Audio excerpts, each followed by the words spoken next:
Welcome to the Fearless Floyd Show. We'll begin in 2 minutes.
Trust, Part 9, How do Trust Work?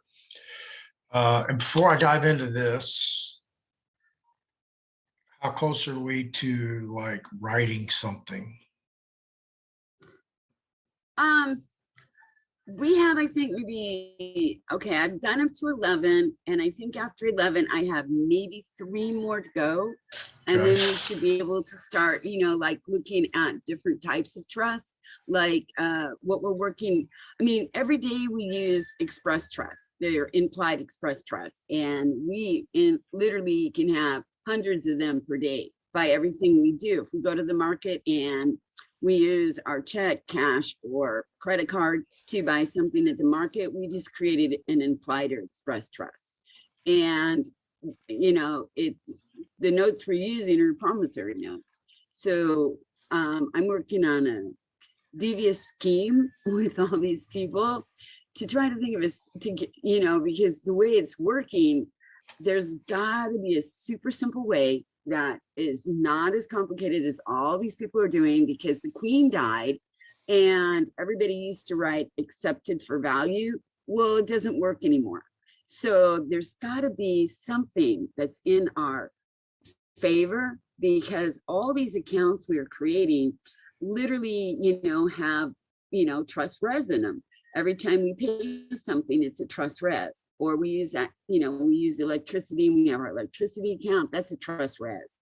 So there's got to be a simple, super easy solution now the queen's gone, for us to literally just, send in our trust contract back to the company and tell them to credit our accounts, because they're all broke and insolvent. So I'm going to work on that one to try to figure out how it's going to be super easy for us to start crediting our accounts, so that we can just send in our, instead of paying our payment vouchers and our coupons, we just, set it up with them, because they collect on it on a monthly basis anyhow. They're the experts on it.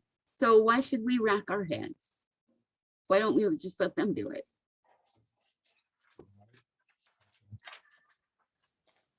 All right. Let's get started. Panel 2. Before we can continue on with court cases or even setting up our own trusts, we need to know how trusts work. Understanding the basics of the trust is the first step in knowing how all these trusts have worked from the beginning. There are so many different types of trusts, and we must first realize the basis of all trust. Trusts are always created in the same way. There is a property interest held by one or more people called trustees. There is a grantor of the trust and the beneficiaries of the trust. Okay, so basically we are all the grantors and we assign who our trustees are.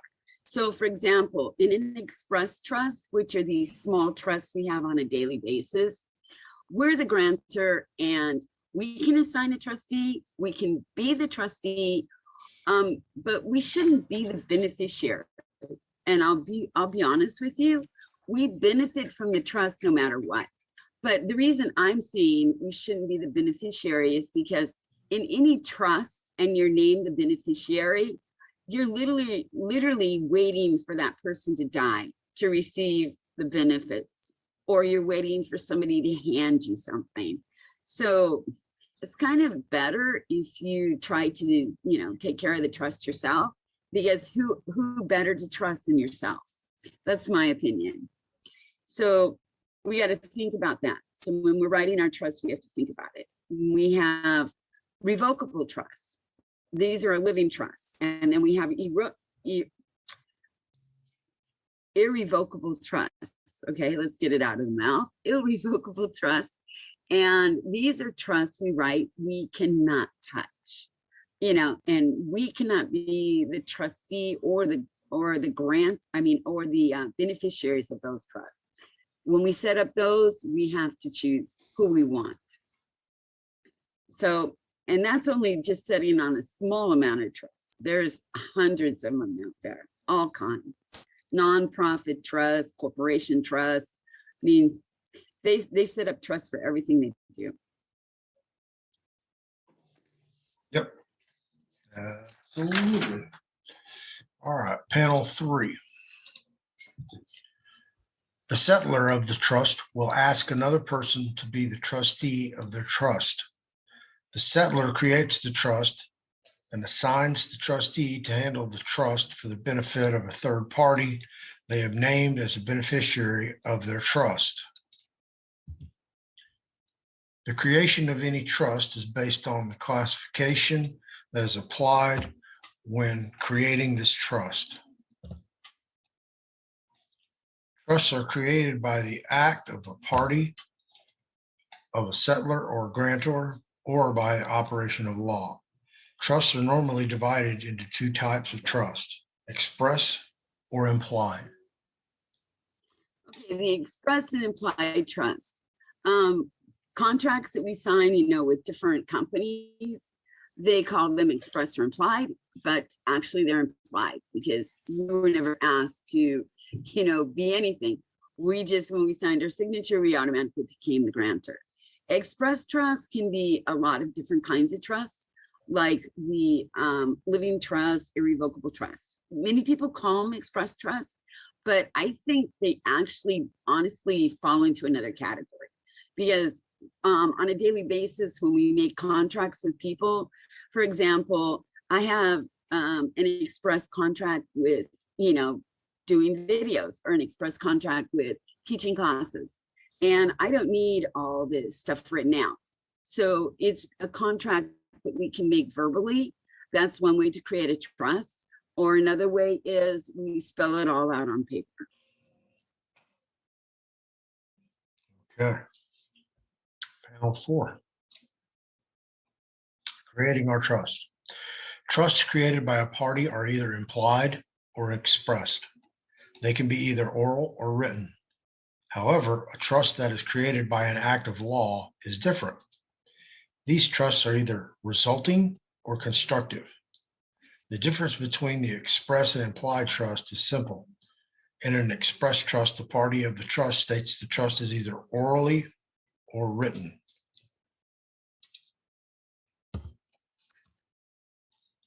It is in a language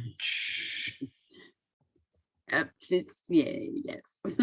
that we can understand. In an express trust, the party of the trust states the trust either orally or orally or It's either orally or written. Yeah. yeah, in writing. More proper. Yeah. Okay, so we know courts, they're constructive or resulting trust. The contracts we sign with banks are the same thing, constructive or resulting. Credit card companies fall into that category. There's a lot that falls into that category. So once you understand how these different categories, work, how you can apply them to yourself, and how you can recover the trust that you had no idea you were being manipulated into. So one thing is, you've got to start learning how to understand what kind of a trust you just signed and how you sign your signature and how you accept it.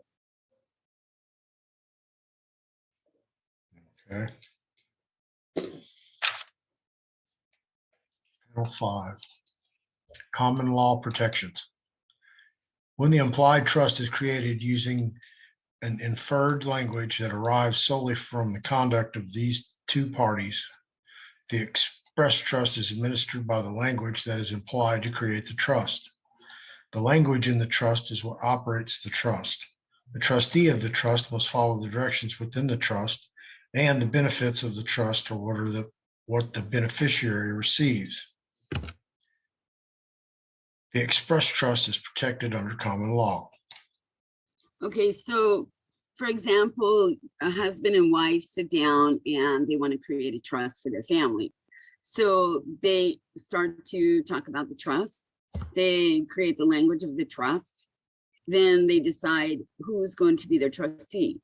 And it depends on if it's a revocable living trust, but both of them can be the trustees of it. Or if it's an irrevocable trust, then they're going to have to receive 2 trustees plus an alternate. They're going to have to choose somebody. And those trustees cannot be family members. They cannot be related to the people or anything. They have to be somebody from the outside on irrevocable trust. And the beneficiaries, you can, you do anything you want with the beneficiaries. But there is a little bit of complications with the irrevocable trust. A lot of people say once it's written, you shouldn't, it's not broke. I mean, you can't change it. You can't do this. I haven't really dug that deep into it, but I know that they're pretty tight, those irrevocable trusts. Right now, I think it's really easier for a lot of us to work with the express trust or the revocable trust, because in revocable trust, it's easier for us to move stuff around, so like if we're working on a job, we can set it up in a revocable trust that our trust has a bank account, and that as a grantor, we're going to grant our trust X number of dollars over a period of X number of years from our pay, from our account, from our work. And so we can set that up where our paychecks go into our trust. And then that gives the access of our paychecks to the trustee to run the trust business. So there's a lot of benefits to it, and there's a lot of perks that go with these trusts. Okay. Panel 6. Definition of express trust. Alfred D. Chandler, definition of an express trust from 1911.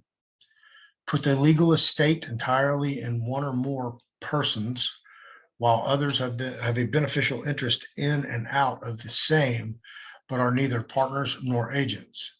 This simple, adequate, common law right any person or group of persons, sui juris, may exercise The trustees issuing certificates of beneficial interest divided into shares, as well as issuing bonds and other obligations as freely as they open a bank account, have a passbook, and draw and circulate checks, or make whatever contractual relations are allowed to a person as a natural right. So he came up with one of the best definitions that anybody had really ever come up with in trust. And if we look at it, everything since the very beginning has been trust. It's just how you operate inside of trust. And literally corporations, you know, they say you can't be a person. Well, they've manipulated the word person since 1911. Now, if you look up persons in the dictionary, law dictionary or whatever, they call persons corporations. It Right. used to never be like that. Never. Now it is. So this definition is a little bit obsolete, but once we get rid of this corporation mess, hopefully because the Queen died, we're gonna see a whole new set of laws coming out, because you know the Crown was, you know, the lawmakers, and we know the Vatican is the birth certificate keepers, and we know DC is the financial situation. So the three of them have been set up for eons and eons. So now there's going to be a whole new set of laws, regulations, rules, how they're going to do it. So they're, you know, like looking at how are we going to do it now? Are we going to, you know, forget about it? Are we going to break the whole thing?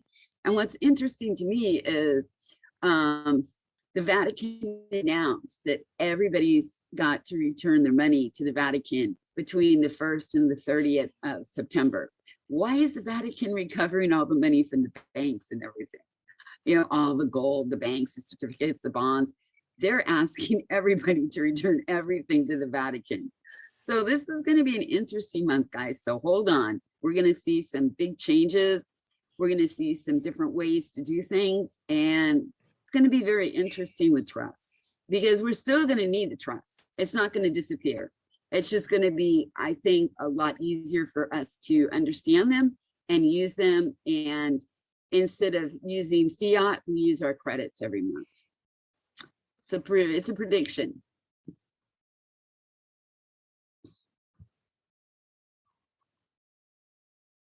Okay. Panel 7. What does this mean? If this definition of an express trust, we clearly see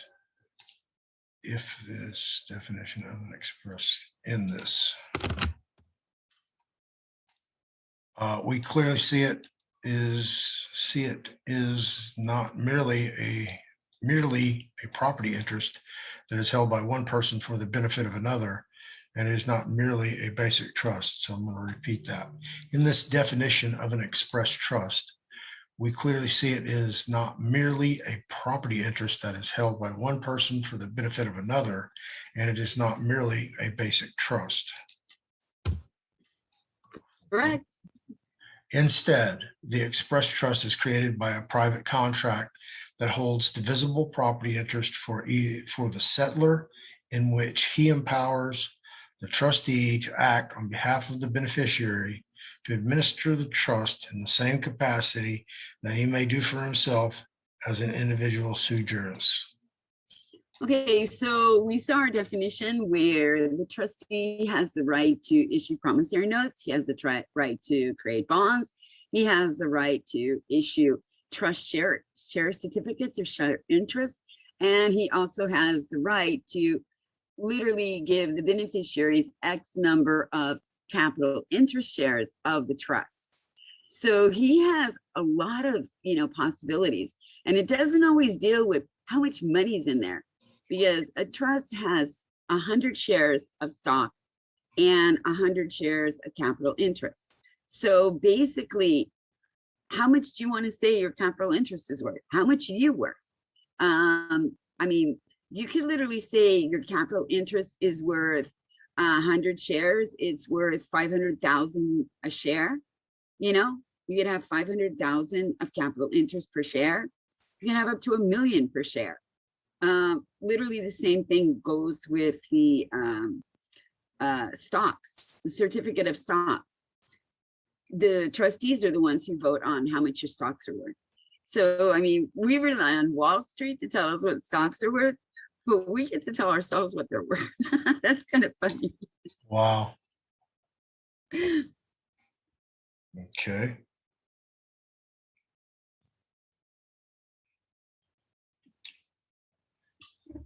Panel 8. The express trust creates a trust organization that is lawful by natural rights. The person who creates the trust has the right to mold this trust into whatever form he or she pleases.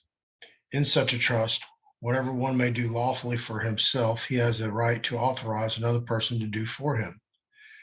When this type of trust is created, it requires no benefits, privileges, or franchise from any government or outside party. Therefore, the parties of said trust will owe no duty to any government or outside party. This only holds true as long as no common law criminal or civil wrong arises from the contract of this trust.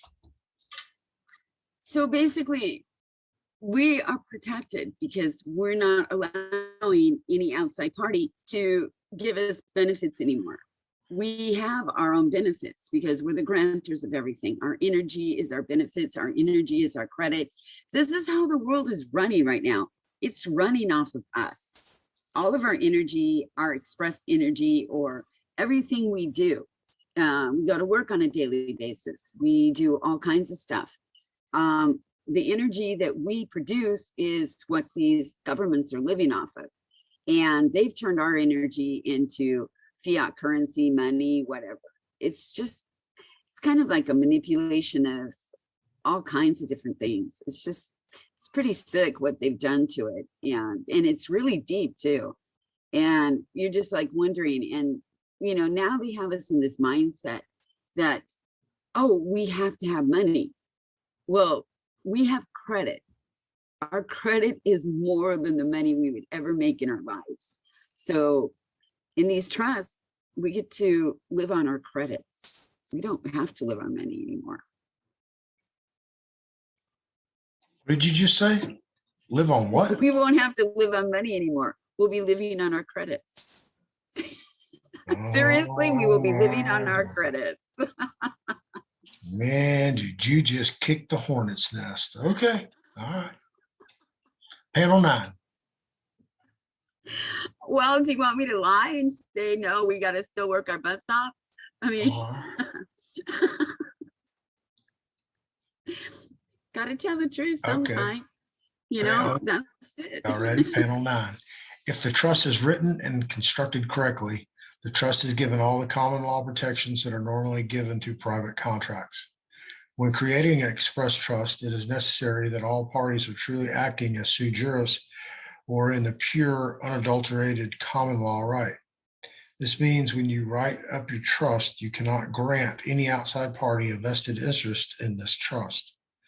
You do not want to associate or give any benefit to an outside party that will allow this party to have a vested interest in your trust. Once you do this, your trust has acquired a third-party overseer. Okay, so what that means is, like, I have my trust, and a company comes in and they want to buy part of my trust for me, or they want to have an interest in my trust, or they're asking me, well, can you give me some capital interest? I will give you this much of the company if you will give me this much of your capital interest. It's like if I was working with Floyd and Floyd wanted my trust, or he wanted to be part of my trust, and Floyd offered me 20% of his company if I would give him 30% of capital interest in my trust. And I would say, okay, is that going to benefit me? But no, then I am giving somebody else 30% of my trust. And that means I brought in a third party. So that shouldn't be happening. Maybe corporations do it. Corporations do stuff like that constantly. But in a personal trust, you shouldn't try to operate it like a corporation. You should operate it for your family, for your personal belongings, for your personal interest, your personal energy, and your personal credits. All right. Panel 10. How to declare your trust. The trust instrument is the declaration of the trust. This is what constitutes a trust exists. Trust law states that no technical expressions are required to create a valid declaration of your trust. Your trust declaration just has to be clear, and your intentions to create this trust must be expressed in a simple language that people can easily understand. The truth is created from some sort of benefit that is best carried out in the form of a trust. Okay, so we don't need to be lawyers. We don't need to be rocket scientists. We don't need to be mathematicians. We don't need to be anything except ourselves. So the more simple we are in our trust, the easier we write it, and the easier and the clearer we state our intentions, the easier a person can follow it once we're gone. And they can distribute the benefits of our trust to our beneficiaries. They can distribute our trust to our beneficiaries. So if we make a trust so complicated that says, you know, if A does this, then we won't give B that. But if P does this, we won't give C this. But if A, B, and C don't do this, we will give D that. And there, you know, people are like, huh? What are you talking about? How are you going to determine stuff like this? So we don't want to be complicated. We want to be straightforward.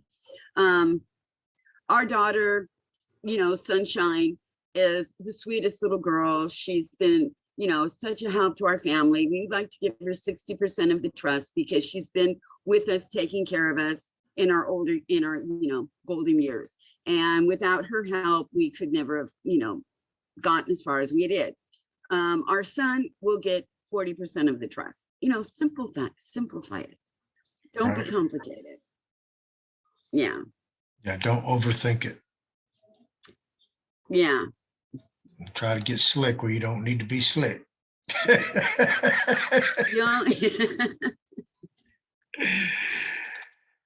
Panel 11. We can create our trust using a declaration or even a will we create. When creating an express trust, it is preferred we create the trust using a declaration. We are not obligated to use any type of technical expressions when we create our valid declaration of the trust. The words we use in our declarations must clearly state what the settler's intent is when this trust instrument was created. When writing our declaration, we must properly construe the intent of our trust, the objects, the property of the trust, and the manner in which we want our trust handled. So just think about it. You sit down and, okay, all of a sudden today you found out you're going to have 6 months to live because you have some rare cancerous disease or whatever, okay? Oh, so, Doc. I know, really. So what do? You freak out. Oh, what am I going to do? How am I going to take care of my affairs? Just sit down and just start listing what you have and just decide who you want to give it to.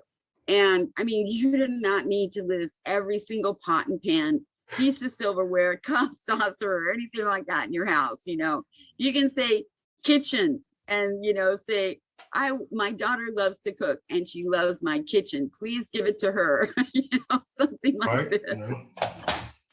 You know, so don't be complicated. You know, just try to be as simple as you possibly can. If you miss a few items, put down miscellaneous items, split it between all of them.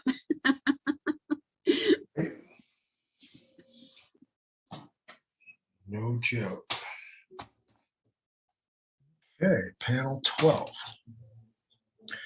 When we write the declaration, the items and provision that we write in the trust will establish the entire contractual arrangement of the trust.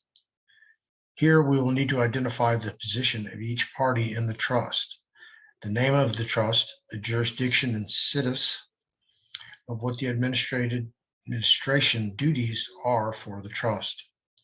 Once we have established the trust, the courts of equity will fully support our trust by the principles we identified that equity compels performance. When we have just established a distinct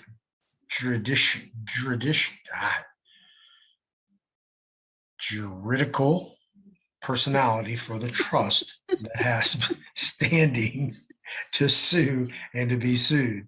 Yeah, some of these words you gotta like really stop and hammer in. Yeah. I remember. I ran across that before. Our trust now functions as a person in commerce through the trustees we have identified in our trust. So you see, once we get out of public and we get into trust, see, in public, a person is a corporation. In trust, a person is you and me. We're just it. We're just there. We're recognized as a person again once we get out of the public. So basically, this is just, it's just like a format. There's so many different kinds of format out there. You could write your own format, but a lot of people are starting to, get really tired of paying $100,000 or, $6,000 to an attorney to write up their contract for them.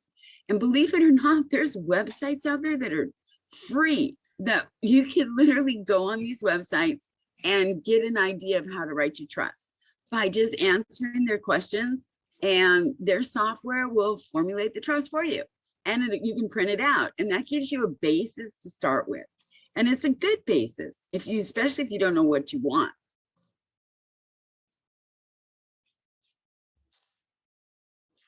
Okay.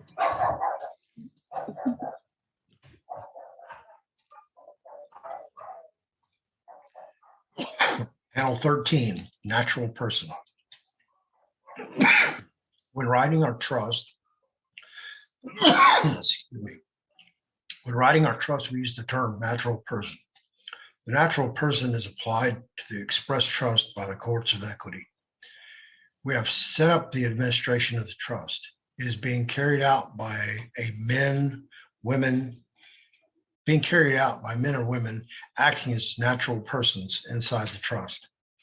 Under trust law, the application of the trust right of contract is alienable. Mm-hmm. Creator's natural right of the contract are obviously not alienable. Okay, so the whole thing is everybody's into this status and standing and symbols and this. The thing is, while we're in public, we're a fictitious entity. That's the end of the story. We were given that because, being honest, when the fire of London took off, and they didn't do it to trap us in the beginning, but later on it became a trap. They just had no idea after the huge fire of London how many people were alive and how many people were dead. And they had no way of telling. So basically they just decided, okay, everybody's dead. And you need to come to us and tell us you're not dead, and we'll restore your status. Well, I don't think they told anybody this, because it wasn't a lot of people who went in to figure out if they were dead or alive. Maybe they did. I wasn't alive back then, so I have no clue if they did it or didn't do it. And from then on, this was the whole thing. We were born, our mother was supposed to go declare us alive and fill out the paperwork. She didn't, so we were put dead. So they just followed the scenario. So it's just something that goes on. So we don't need to say, I'm a real live man or woman. I am, God's creature. I'm this, I'm that. And we don't need a title or a name. We are a natural person. So when we get into trust, we know who we are. We're a man or we're a woman, or I hope we know who we are. So basically, we don't need to deal with all these titles and statuses and standings and everything else, because in trust, we're the grantors, so we stand high. And trust law is the highest law of the land. It's the law of the air. So get out of the public and get into trust. It's so much simpler than spending how many months trying to file paperwork to say who you are that doesn't really match who you really are. Okay.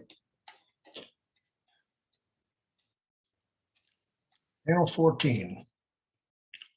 An express trust possesses the right of all enjoyment inter alia.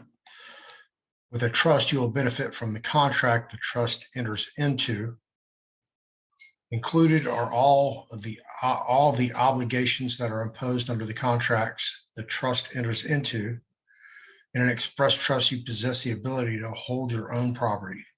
You have the right to engage in business transactions. The trust will incur liabilities, which could include tax liabilities.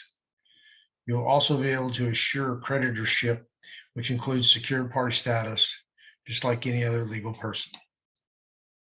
So basically, once we get into trust and we get into express trust, writing our revocable trust, using our banking, using everything through the trust, we get out of the public. And we get so many more benefits, just like corporations. I mean, do you think corporations, operate in public? No. The only thing they're operating under is their smoke screen. They're actually operating behind the scenes. Every single company around and every single business around that does with the governments and huge gigantic corporations operate in trust.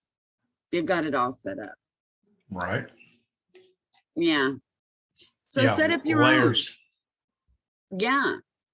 And their trusts are so complicated. They'll have one irrevocable trust. And then if they have a division of, like one farming division over here, oh, well, that's a trust that goes inside this layer. Oh, now we're going to get a fleet of cars. Oh, that's another trust. It goes in this layer. Oh, now we need boats. Okay, that's another trust. It goes in this layer. So they layer their trust so deep. It's like, it's mind blowing how many layers of a trust you can get. And I'm not really sure a common person or, like I would actually need something like that. I think one simple irrevocable trust that, puts the assets in it, and a revocable trust that I live on. I just think that would be plenty.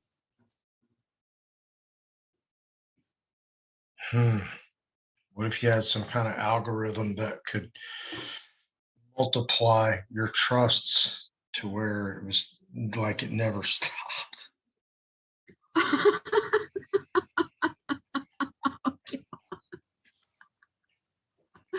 Okay, Floyd, let's create an algorithm, and we'll plug in some numbers and figures, and we'll see how many trusts we can create with this algorithm that would actually be viable trusts that would bring us in viable ad agents. That's sick though. As soon as the words came out of my mouth, you're like, ooh. Yeah. I know. I'm just like, how many algorithms do you want to produce? How many trusts? How many alienable or unalienable trusts? Yeah. Yeah, absolutely. That was pretty bad. I agree. Yeah. I come up with some crazy stuff sometimes. All right, panel 15. We're almost done. Summary. I used to date that girl. Summary. There are many benefits. Okay, I'm sorry. There are many benefits in creating an express trust to handle our everyday lives. What we have found out so far is that trusts are express or implied trust. We can declare and express our own trusts. Courts will assign trusts to us, which are usually implied trust. It is best to establish our own trust to handle our everyday lives and our affairs. Okay, so next time if you date a summary on this one, who do you want to date next? Do you want to date Dummery or you never mind, forget it. You just like lost my thought when you said I dated her once.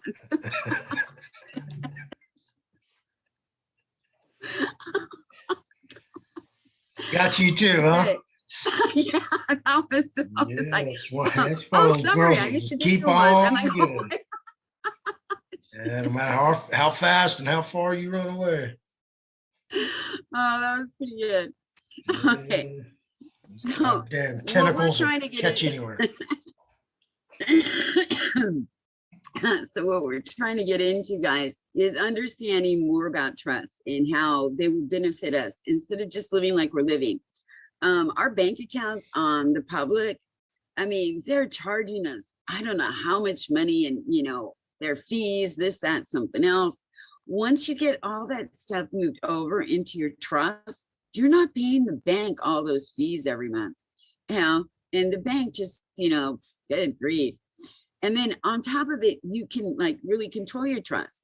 So there's a lot of scenarios out there. If you want to open up your own bank account, there's a guy who went into the bank one time and he put the C copyright behind his name, and they refused to allow him to open a bank account with that. He had to remove it. Yep. So then he added stipulations to his bank account. Will this account be protected if somebody comes in and tries to, take money from my account? Well, you need the stipulation. Okay, I'm putting that in. And what happens if this happens? I'll put the stipulation in. So he had a bank account that was so many stipulations in it, it was absolutely airtight. And what happened is he was divorced and his ex-wife had a credit card. So a lawyer came into the bank to try to get money out of his account to pay his ex-wife's credit card. And the bank wouldn't give it to him because he had that much airtight stipulations in his bank account. So trusts do the same thing.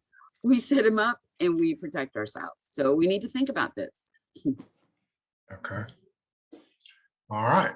And to summarize the summarization, when we create an express trust, we can move all our property into the trust. If we own a home, well, good luck with that, a car, or anything else, we can identify all of these items as trust property, or the res. We will assign the trustee to take care of all these items. When a trustee travels for trust business, he or she will be driving the car that is registered to the trust, or van, or whatever. Motorhome, motorcycle, yeah, spaceship, whatever. When a trustee needs new clothes, food, or pay a current electric bill or water bill, it will be paid from the trust because the property the trustee is taking care of is trust property. Now, let me kind of stop you guys because like that works, but everything has to be transferred over into the trust. Mm-hmm. So that exactly. Account, that account that's in your name now, which is probably a bastardization of your name anyway, and not you, that has to be disconnected and reestablished as a trust, as a real deal Correct. trust. Because it puts you in a different level. Yeah.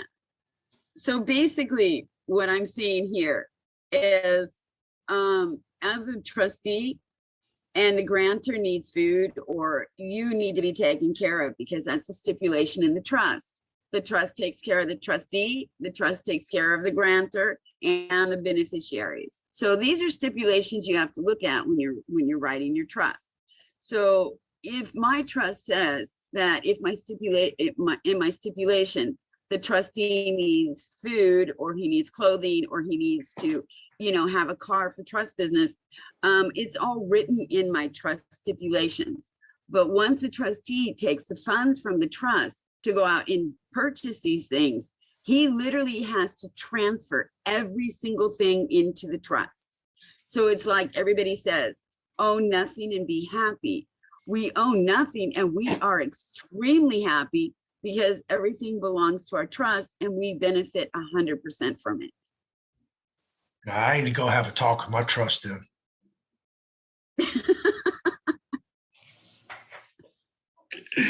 I don't think I'm getting all my benefits from my trust. Yeah. Looks like we're at square up at LA Fitness. I'm ready. Oh no. Yeah, me and my trust. Well, yeah. So you've got to get, if you're the grantor and you're not receiving your benefits, you better get after those trustees, man. Yeah. Or if you're the trustee and that grantor didn't give you those benefits, you better get after that grantor. One of the two. Yeah, no joke. Yeah. Okay, so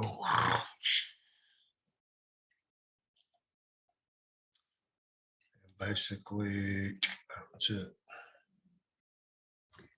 See, I'm trying to break it down in segments, guys, because this is so deep and so complicated. especially, you know, because there's so much out there.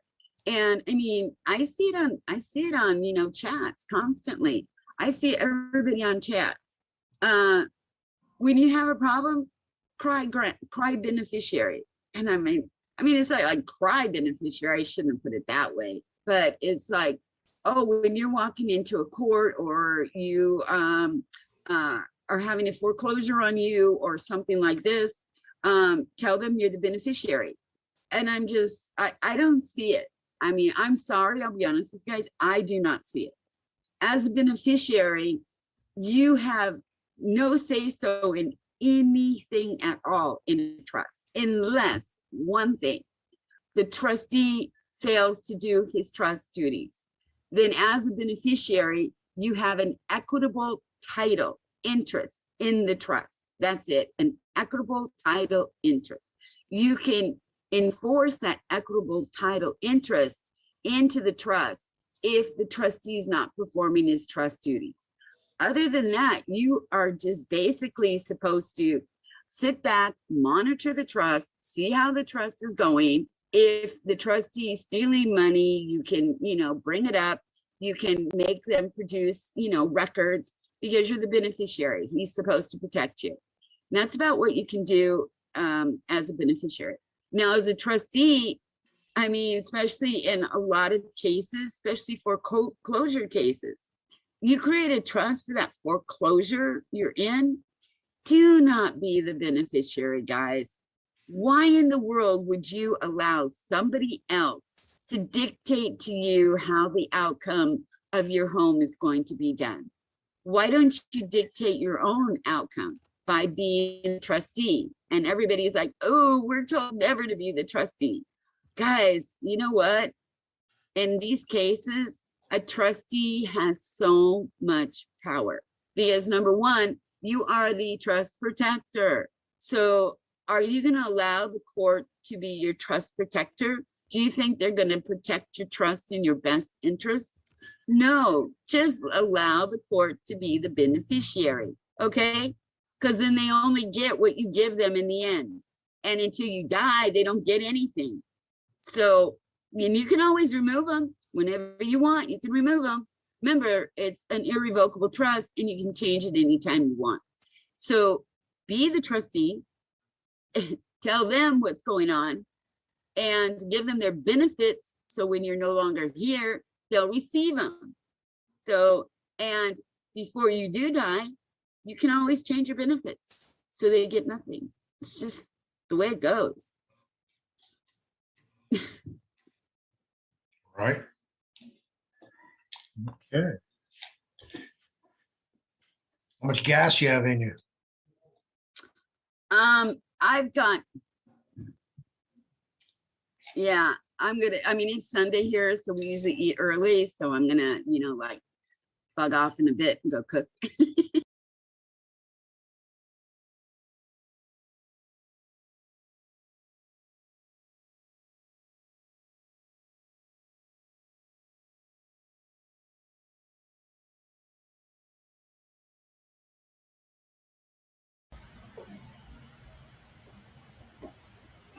Thank you for hanging around after the show. I want to present to you Tailor Made Trust, featuring LeFlore's Trust Series, available at tailormadetrust.com, as well as the fearlessfloydshow.com store.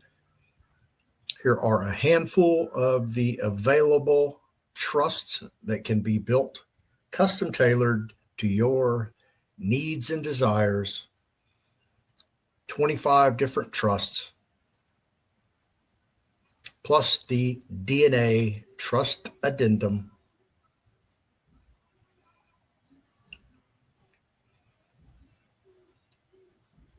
And as always, LeFlore's classic trusts and ancillary classes, and also Anne's books on trust and specialty trust, which I also co-authored. If you'd like to get a class, a book, or have a trust custom built for you, always available at the fearlessfloydshow.com store.